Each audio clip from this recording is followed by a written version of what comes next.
नाम है अभिषेक और आप देख रहे हैं हमारा YouTube चैनल कीवर्ड एजुकेशन। आप सभी का स्वागत करते हैं आज के अपने इस वीडियो में। दोस्तों, जैसा कि आप सब जानते हैं, हमारी एक सीरीज चल रही थी मनोविज्ञान की। उसी मनोविज्ञान की सीरीज को आगे बढ़ाते हुए आज हम बात करेंगे जीन पियाजे के सिद्धांत के बारे में। तो सबसे पहले जानेंगे हम जीन पियाजे के बारे में कुछ प्रमुख बिंदु। तो सबसे पहले देखते हैं जीन पियाजे का सामान्य परिचय। तो जीन पियाजे को विकासात्मक मनोविज्ञान का जनक कहा जाता है। जो जीन पियाजे महोदय हैं उनको विकासात्मक मनोविज्ञान का जनक कहा जाता है। और ये है जीन पियाजे की फोटो। अगला पॉइंट है जीन पियाजे का जन्म 1896 ईस्वी में स्विट्जरलैंड में हुआ था। तो जीन पियाजे का जन्म कब हुआ था? 1896 ईस्वी में। और कहाँ हुआ था? स्विट्जरलैंड में। अगला पॉइंट है पियाजे ने सर्वप्रथम the language of thought of the child पुस्तक 1923 में लिखी थी।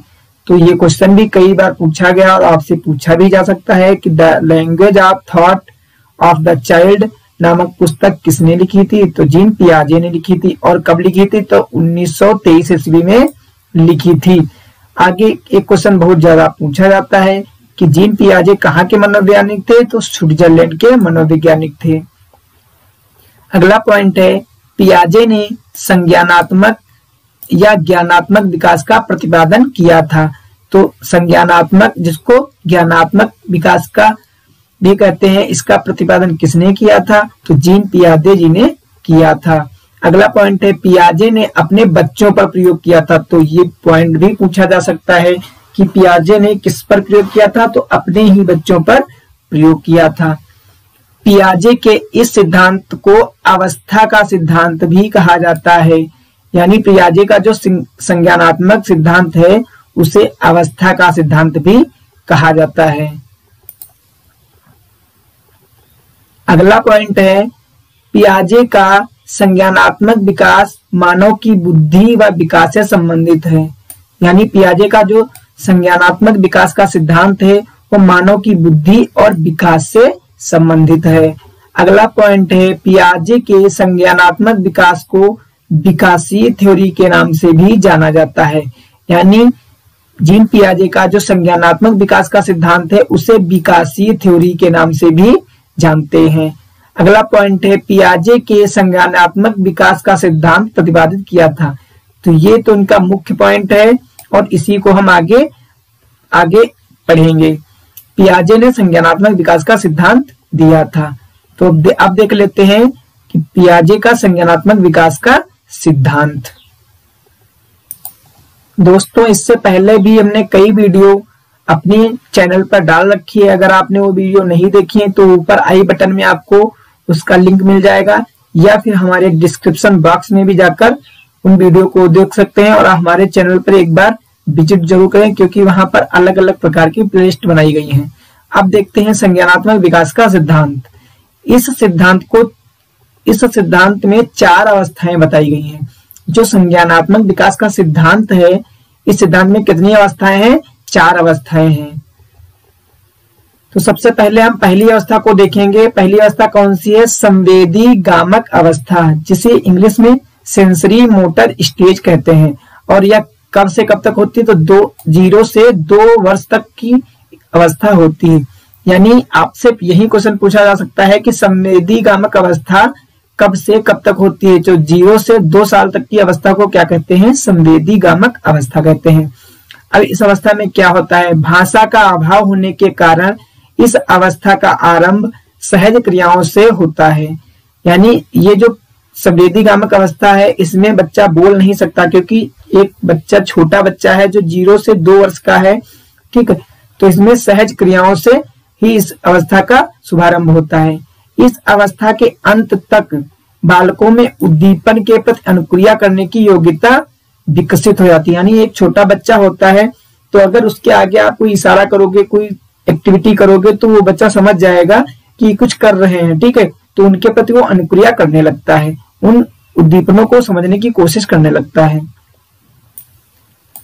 दूसरा है पूर्ण संक्रियात्मक अवस्था जिसे कहते हैं प्री ऑपरेशनल स्टेज, ये कब से कब तक होती है? तो 2 से 7 साल तक की अवस्था होती है। पूर्ण संक्रियात्मक अवस्था या प्री ऑपरेशनल स्टेज कितने साल की होती है? 2 से 7 साल तक की। इस अवस्था में भाषा विकास हो जाता है, यानी 2 से 7 वर्ष में बच्चे का जो भाषा विकास है वो हो जाता है, यानी बच्चा बोलने लगता है, कुछ शब्दों को बोलने लगता है।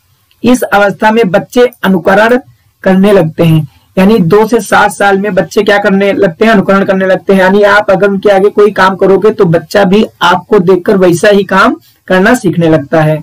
बच्चे खेल एवं चित्र निर्माण के द्वारा अनुभव प्राप्त करते हैं, यानी बच्चे जब छोटे बच्चे होते हैं तो क्या करते हैं?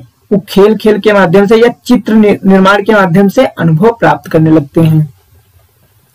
अगली अवस्था है स्थूल या जिसे मूर्त संक्रियात्मक अवस्था भी कहते हैं। इसे अंग्रेजी में कहते हैं कंक्रीट ऑपरेशनल स्टेज।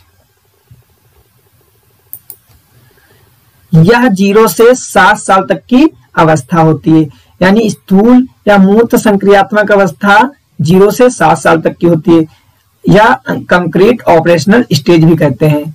इस अवस्था में बालकों की सोच क्रमबद्ध एवं तार्किक होने लगती है, यानी जब बच्चा 7 से 11 साल के बीच में होता है तो बच्चा एक क्रम के से सोचने लगता है, और अगर आप कोई बात कहते हो तो उसमें तर्क भी करने लगता है।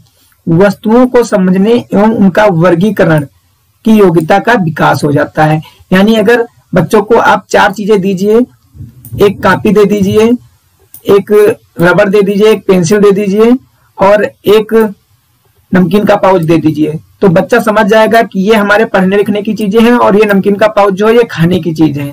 तो वो क्या करने लगता है? वर्गीकरण करने लगता है। अगली है चौथी अवस्था औपचारिक संक्रियात्मक अवस्था, जिसे फॉर्मल ऑपरेशनल स्टेज भी कहते हैं। यह 11 से 15 वर्ष तक की होती है, यानी औपचारिक संक्रियात्मक अवस्था कब से कब तक होती है? तो 11 से 15 वर्ष की होती है। इस अवस्था में बालकों में तर्क, काल्पनिक चिंतन करने की योग्यता का विकास होने लगता है, यानी 11 से 15 वर्ष में बच्चों में क्या होने लगता है? तर्क करने की क्षमता आती है और काल्पनिक चिंतन करने की योग्यता का विकास हो जाता है।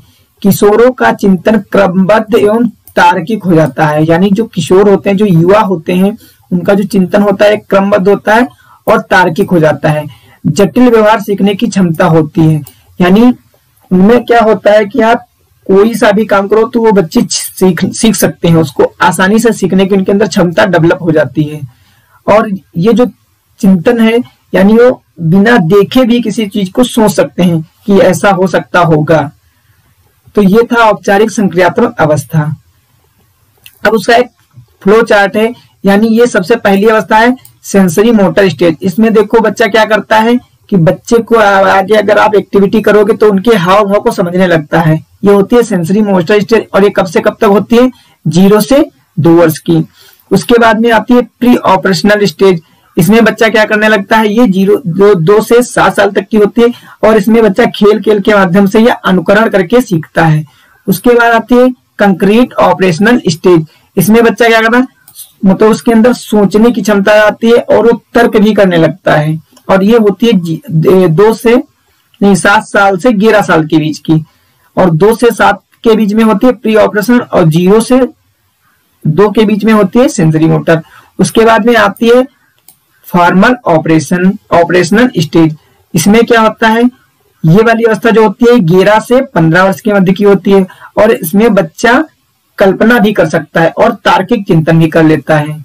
तो उम्मीद करता हूं ये आपको समझ में आ गया होगा। आगे बात करते हैं, पियाजे ने एक शब्द दिया था स्कीमा। ये जो स्कीमा शब्द है इसको एक बार समझ लेते हैं। बालक के मस्तिष्क में जो चीजें पहले से जमा होती हैं तथा बालक पहले से मस्तिष्क में उपस्थित चीजों के उपयोग करके किसी विषय वस्तु के प्रति एक धारणा बनाता है, तो इसे स्कीमा कहते हैं। यानी कहने का माध्यम ये है, हम इस चार्ट के माध्यम से इसे समझने की कोशिश करेंगे। ये एक बच्चा है और ये बच्चा कहीं घूमने जाता है अपनी मम्मी के साथ। इसकी मम्मी ने इसने एक चिड़िया को देखा, तो उसने अपने मम्मी से पूछा कि मम्मी ये क्या है? तो इसकी मम्मी ने कहा बेटा ये कौवा है। अब उसके दिमाग में एक इमेज बन गई कि ये कौवा है, यानी इसके 2 पैर हैं, काला काला सा है, 2 पंख हैं, चोंच है और ये उड़ लेता है और दाना खाता है। इसके दिमाग में ये इमेज बन गई और उसने उसको याद कर लिया कि ये कौवा है। कुछ समय बाद वो बच्चा बाहर खेल रहा था, तभी उसके सामने उसी तरह का एक पक्षी आया। तो उसने सोचा कि ये तो मेरी मम्मी के साथ उस दिन हमने देखा था, शायद ये कौवा है, क्योंकि इसके भी 2 पैर हैं, पंख है, चोंच है और ये भी दाना चुन रहा है। तो उसने क्या किया, उसके दिमाग में जो इमेज बनी थी उसी से उसको कोरिलेट कर लिया। और ये था क्या, ये था कबूतर, लेकिन उसको क्या लग रहा था ये कौवा है, क्योंकि बच्चा जो था वो पुरानी इमेज को उस पे अपलोड कर रहा था। तो यही होती है स्कीमा, यानी जब बच्चा मस्तिष्क में कोई चीज पहले से जमा होती है तथा बालक पहले से उपस्थित चीज को किसी विषय वस्तु के प्रति धारणा बनाता है, तो इसे क्या कहते हैं, स्कीमा कहते हैं। तो उम्मीद करता हूं आपको स्कीमा भी समझ में आ गया होगा। और ये हमारे चैनल का लोगो। अगर आपको ये वीडियो अच्छी लगी तो हमारे वीडियो को लाइक कर दीजिए और हमारे चैनल को सब्सक्राइब कर लीजिए। अगर आपको किसी और टॉपिक पर वीडियो चाहिए तो हमें नीचे कमेंट बॉक्स में कमेंट करके जरूर बताइए। फिर मिलते हैं अगली वीडियो में, तब तक के लिए धन्यवाद।